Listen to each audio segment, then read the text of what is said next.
Hi, my owlets. Today we're going to read The True Story of the Three Little Pigs by a Wolf, as told by Scieska and illustrated by Lane Smith.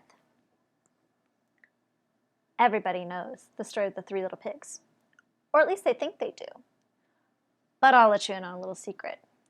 Nobody knows the real story, because nobody's ever heard my side of the story. I'm the wolf, Alexander T. Wolf. You can call me Al. I don't know how this whole big bad wolf thing got started, but it's all wrong.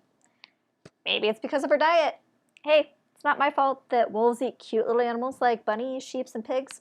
That's just the way we are. If cheeseburgers were cute, folks probably think you were big and bad too. But like I was saying, the whole big bad wolf thing is all wrong.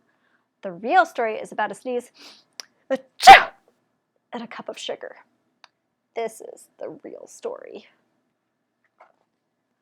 Way back in once upon a time, I was making a birthday cake for my dear old granny. I had a terrible sneezing cold. I ran out of sugar.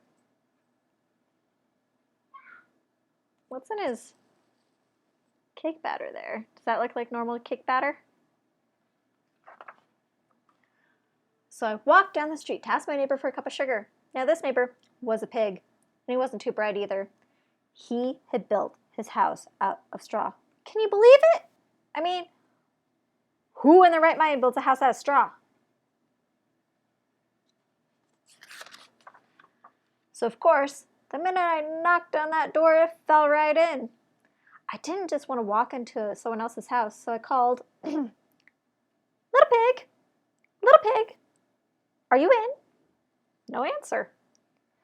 I was just about to go home without the cup of sugar for my dear old granny's birthday cake. That's when my nose started to itch. I felt a sneeze coming on. Well, I huffed, and I snuffed, and I sneezed a great sneeze. Achoo! What happened? Who is home? And you know what? That whole darn straw house fell down. And right in the middle was the first little pig, dead as a doornail. He had been home the whole time.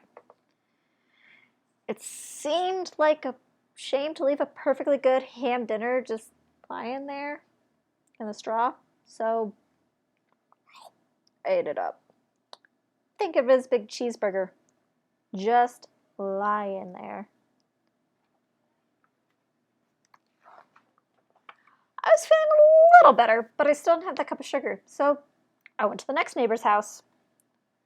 This neighbor was the first little pig's brother. He was a little smarter, but not much. He had built his house out of sticks. I rang the bell on the stick house. Ding dong! Nobody answered. I called, Mr. Pig, are you in? And he yelled back, Go away, wolf. You can't come in. I'm shaving the hairs on my chinny chin chin. I had just grabbed the doorknob when I felt another sneeze coming on. I huffed and I snuffed and I tried to cover my mouth, but I sneezed a great sneeze. Achoo! And you're not going to believe it, but this guy's house fell down just like his brother's. And when the dust cleared, there was the second little pig, dead as a doornail, wolf's honor. Now you know food will spoil if you leave it out in the open, so I did the only thing there was to do. I had dinner again. Think of it as a second helping.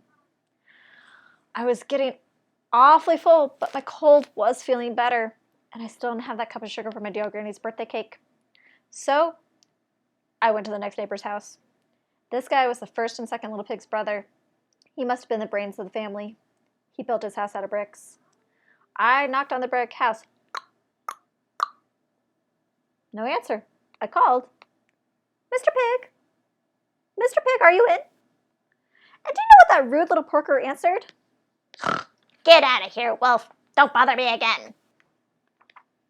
Talk about impolite.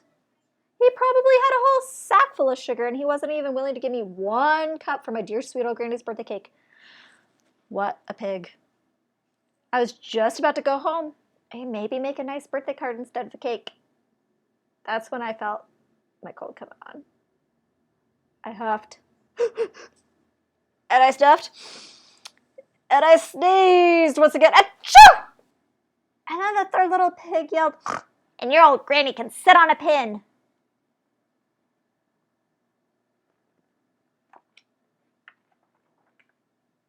Now, I'm usually a pretty calm fellow, but when somebody talks about my granny like that, I go a little crazy. When the cops drove up, of course I was trying to break down the pig's door, and the whole time I was huffing and puffing and sneezing, achoo, achoo, achoo, and making a real scene.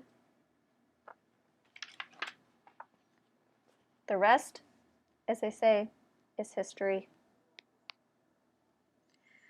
The news reporters found out about the 2 pigs that I had for dinner. They figured a sick guy going to borrow a cup of sugar didn't sound very exciting, so they jazzed up the story with the whole huff and puff and blow your house down. And they made me the big bad wolf. That's it. The real story. I was framed. But maybe you could loan me a cup of sugar?